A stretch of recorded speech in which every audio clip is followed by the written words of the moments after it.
നമസ്കാരം. കേന്ദ്ര സംസ്ഥാന സർക്കാരുകൾക്കെതിരെ രൂക്ഷ വിമർശനവുമായി Thalassery archbishop Mar Joseph Pamplany. കർഷകൻ അവൻ ഉന്നയിക്കുന്ന ആവശ്യങ്ങൾ ന്യായമാണെന്ന് കർഷകർക്കും അറിയാം, കേൾക്കുന്ന സർക്കാരുകൾക്കും അറിയാം. പക്ഷേ കർഷകന്റെ ന്യായമായ ആവശ്യങ്ങൾ പോലും നടത്തിക്കൊടുക്കാൻ കേരള സർക്കാരും ഒരുപോലെ കാണിക്കുന്നത് അനാസ്ഥയാണെന്നും അദ്ദേഹം പറഞ്ഞു. കത്തോലിക്ക കോൺഗ്രസ് ആലക്കോട് മേഖലയുടെ പൊതുസമ്മേളനത്തിൽ സംസാരിക്കുകയായിരുന്നു അദ്ദേഹം. റബ്ബറിന് 300 രൂപയാക്കിയാൽ തിരഞ്ഞെടുപ്പിൽ BJPയെ സഹായിക്കാമെന്ന തന്റെ പ്രസ്താവനയെ വിവാദമാക്കിയ കാര്യവും അദ്ദേഹം ഓർമ്മപ്പെടുത്തി. കർഷക പക്ഷത്ത് നിൽക്കുന്നവന് വോട്ട് ചെയ്യുമെന്ന് പറയുന്നതിന് അവകാശമുണ്ട്. അതിന് ആരുടെയും തിട്ടൂരം ആവശ്യമില്ലെന്നും അദ്ദേഹം പറഞ്ഞു. കത്തോലിക്ക കോൺഗ്രസ് ഇന്ന് കേരളത്തിലെ കർഷകന്റെ ശബ്ദമായി മാറി എന്നുള്ളത് അഭിമാനകരമായ കാര്യമാണ്.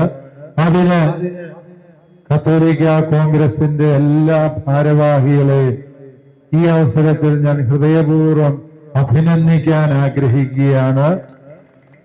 കാരണം കർഷകന് വേണ്ടി സംസാരിക്കാൻ ഇവിടെ ആളുകളുണ്ട് എന്നുള്ള പ്രതീതി, കർഷകനെ അവഗണിച്ചാല് ചോദ്യം ചെയ്യാൻ ആളുകളുണ്ട് എന്ന പ്രതീതി സംജാതമാക്കാൻ കത്തോലിക്ക കോൺഗ്രസിന്റെ ശക്തമായ പ്രവർത്തനങ്ങളിലൂടെ കഴിഞ്ഞു എന്നുള്ളത് തികച്ചും അഭിമാനകരമായ കാര്യമാണ്.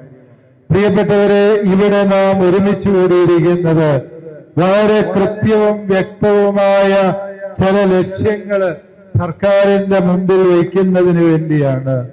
കർഷകൻ അവന്റെ ആവശ്യങ്ങൾ ന്യായമാണ് എന്ന് ആവശ്യമുന്നയിക്കുന്ന കർഷകർക്കറിയാം, കേൾക്കുന്ന സർക്കാരുകൾക്കും അറിയാം.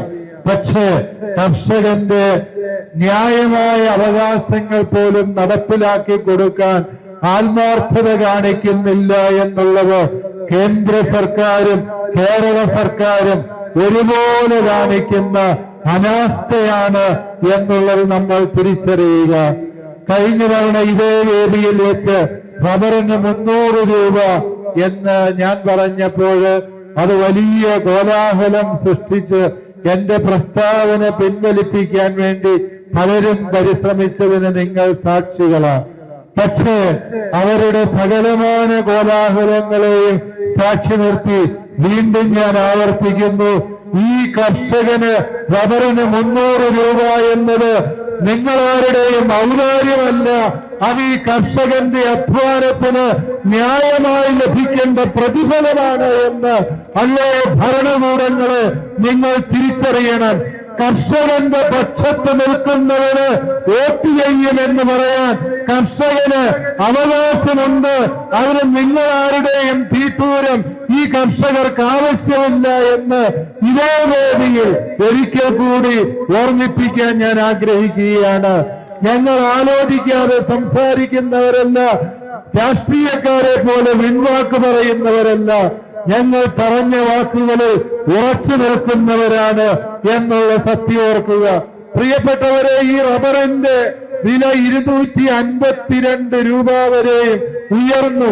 എങ്ങനെയാണ് ഉയർന്നത്? ഇവിടെ കർഷകന് വേണ്ടി കേന്ദ്ര സർക്കാർ ചെറിയതായ ഒരു സഹായം ചെയ്തപ്പോൾ അത് ഉയർന്നതാണ്. അപ്രകാരം ഉയർന്നു കഴിഞ്ഞപ്പോൾ എന്ത് സംഭവിച്ചു? ഇവിടുത്തെ ടയർ കുത്തക മുതലാളിമാര്, റബ്ബർ വ്യവസായം നിയന്ത്രിക്കുന്ന ടയർ ലോബികള് സർക്കാരിന്റെ ഉദ്യോഗസ്ഥരുമായി ഒത്തുകളിച്ചു. അവര് അന്താരാഷ്ട്ര മാർക്കറ്റിൽ വില കൂടി നിന്നിട്ടും ഇവിടെ നിന്ന് റബ്ബർ എടുക്കാതെ ഇറക്കുമതിക്ക് വേണ്ടിയുള്ള നടപടികൾ സ്വീകരിച്ചു. അതിന്റെ ഫലമായി റബ്ബർ കർഷകന്റെയും വ്യാപാരികളുടെയും പക്കൽ റബ്ബർ കെട്ടിക്കിടക്കുന്ന സാഹചര്യമുണ്ടായി. അതിലൂടെ ബോധപൂർവം വിലയിടിച്ചതാണ്. ഇവിടെ സർക്കാരിന് ആത്മാർത്ഥതയുണ്ട് എങ്കിൽ റബ്ബർ കർഷകന് 250 രൂപ വില കൊടുക്കാൻ പോകുന്ന സാഹചര്യം ഇപ്പോഴും ഉണ്ട് എന്നുള്ളതാണ് സത്യം. അതിന് സർക്കാരിന് വേണ്ടത് ഈ കർഷകനോട് ആത്മാർത്ഥതയാണ്. 1000 കോടിയും 5000 കോടിയും ഇലക്ടറൽ ബോണ്ടും നിക്ഷേപിക്കാൻ കഴിവുള്ള റബ്ബറിന്റെ കുത്തക മുതലാളിമാർക്ക് വേണ്ടി കർഷകനെ അടിമകളാക്കി കരുതുന്നു എന്നുള്ളതാണ് ഭരണകൂടം ചെയ്യുന്ന ഏറ്റവും വലിയ അപരാധമെന്ന് പ്രിയപ്പെട്ടവരെ നമ്മൾ മനസ്സിലാക്കണം. റബ്ബറിന്റെ ഉൽപാദന ചെലവ് വർദ്ധിക്കുന്നതിന് പരിഹാരം കാണാൻ നമ്മൾ റബ്ബർ കർഷകര് ഒരു നിർദ്ദേശം സർക്കാരിൽ വെച്ചു. അത് വളരെ നല്ല നിർദ്ദേശമാണ്, സ്വീകാര്യമാണ് എന്ന് ഉത്തരവാദപ്പെട്ട സർക്കാർ പ്രതിനിധികൾ എന്നോട് സംസാരിച്ചതുമാണ്. പക്ഷെ ഇതുവരെയും അതിനുവേണ്ടി ഒന്നും ചെയ്തില്ല. നമ്മുടെ നിർദ്ദേശം ഇതായിരുന്നു: ദേശീയ തൊഴിലുറപ്പ് പദ്ധതിയിൽ ഉൾപ്പെടുത്തി റബ്ബർ കർഷകന് 150 ദിവസത്തെ പ്രവർത്തനങ്ങൾക്കുള്ള വേതനം നൽകുക എന്നുള്ളതാണ്. അതായത് ദേശീയ തൊഴിലുറപ്പ് പദ്ധതി, അത് മഹാത്മാഗാന്ധി ദേശീയ തൊഴിലുറപ്പ് പദ്ധതി നമുക്കെല്ലാവർക്കും അറിവുള്ളതാണ്.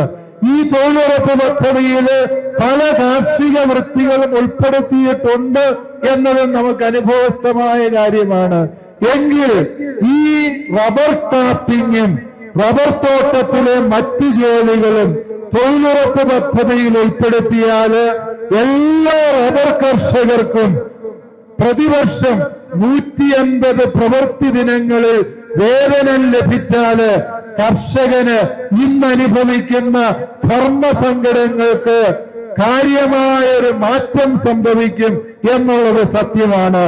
ഈ കർഷകന്റെ സങ്കടങ്ങളെ സാക്ഷി നിർത്തി ഒരിക്കൽ കൂടി ഈ യോഗം സർക്കാരിന്റെ മുമ്പിൽ ഈ ആവശ്യം ഉണർത്തുകയാണ്. ദേശീയ തൊഴിലുറപ്പ് പദ്ധതിയില് റബ്ബർ കർഷകന്റെ അധ്വാനങ്ങളെ ഉൾപ്പെടുത്തി 150 പ്രവൃത്തി ദിനങ്ങളുടെ വേതനം കർഷകർക്ക് സംലഭ്യമാക്കാൻ കേന്ദ്ര സംസ്ഥാന സർക്കാരുകൾ രംഗത്ത് വരണം. എങ്കിൽ മാത്രമേ നിങ്ങൾക്ക് കർഷകരോട് ആത്മാർത്ഥതയുള്ളൂ എന്ന് ഞങ്ങൾ വിശ്വസിക്കുകയുള്ളൂ. വീണ്ടും രണ്ടാമത്തെ റബ്ബറിന്റെ മാത്രമല്ല, നാളികേരം, തേങ്ങായുടെ വില, അതുപോലെ മറ്റ് കാർഷിക വിളകളുടെ ഒക്കെയും വില ഇടിഞ്ഞു നിൽക്കുന്ന ഗതികേടിൽ നാം എത്തിപ്പെടുമ്പോൾ കൃഷി എന്നത് ഇനിമേൽ ഒരു ഉപജീവന മാർഗമായി കരുതാനാവില്ല എന്ന് കർഷകരെ കൊണ്ട് ചിന്തിപ്പിക്കുന്നതിന്റെ പിന്നില് ഒരു തന്ത്രമുണ്ട് പ്രിയപ്പെട്ടവരെ.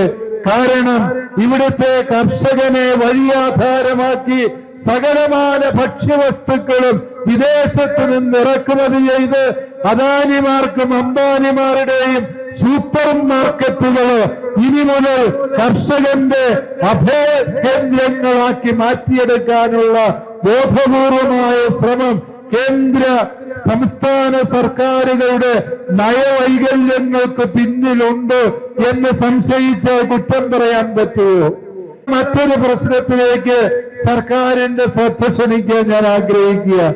400 kV ലൈന് വയനാട് കരിന്തളത്ത് നിന്ന് വയനാട്ടിലേക്ക് വലിക്കുന്ന ഈ 400 kV ലൈന് അത് കടന്നു പോകുന്നത് 1-2 ഏക്കർ ഭൂമിയിലൂടെയല്ല, 40 മീറ്റർ വീതിയില്, അതായത് ദേശീയപാതയ്ക്ക് വേണ്ടി സ്ഥലം അക്വയർ ചെയ്യുന്ന അത്രയും വീതിയില് ഈ പാവപ്പെട്ട കൃഷിക്കാരന്റെ ഭൂമിക്ക് മുകളിലൂടെ കടന്നു പോവുകയാണ്. സർക്കാർ പറയും അതിന്റെ അന്തരീക്ഷത്തിലൂടെ വലിക്കുന്നു എന്നല്ലേ ഉള്ളൂ, അതിന്റെ കീഴെ താമസിക്കുന്നതിന് ഒരു കുഴപ്പവുമില്ല. പ്രിയപ്പെട്ട മന്ത്രിമാരോട് ഇത് പറയുന്ന വിഡ്ഢിത്തം പറയുന്ന ഉദ്യോഗസ്ഥരോട് ഞങ്ങളൊരു ചർച്ചയിൽ ചോദിക്കുകയുണ്ടായി, അല്ലയോ എഞ്ചിനീയർ സാറ്, താങ്കൾ ഈ 400 kV ലൈനിന്റെ കീഴെ വീട് വെച്ച് താമസിക്കാൻ ധൈര്യപ്പെടുവോ എന്ന് ചോദിച്ചപ്പോൾ അദ്ദേഹം പറഞ്ഞു അത് സാധിക്കുകയില്ല എന്ന് പറഞ്ഞു. അതായത് ഇവർക്കാർക്കും പറ്റില്ല, പക്ഷേ ഈ പാവപ്പെട്ട കർഷകൻ ജീവൻ പണയം വെച്ചാണെങ്കിലും ആത്മഹത്യാ മുതമ്പ് എന്നതുപോലെ ഈ 400 kV ലൈനിന്റെ കീഴെ താമസിക്കണമെന്ന് പറയാൻ ഇവർക്കെന്താണ് അധികാരം? അങ്ങനെ പറഞ്ഞാൽ സർക്കാരെ ഞങ്ങൾക്ക് ഒരേ ഒരു മറുപടിയേ ഉള്ളൂ, അതിന് ഞങ്ങൾ സന്നദ്ധരല്ല എന്ന മറുപടി മാത്രമാണ്.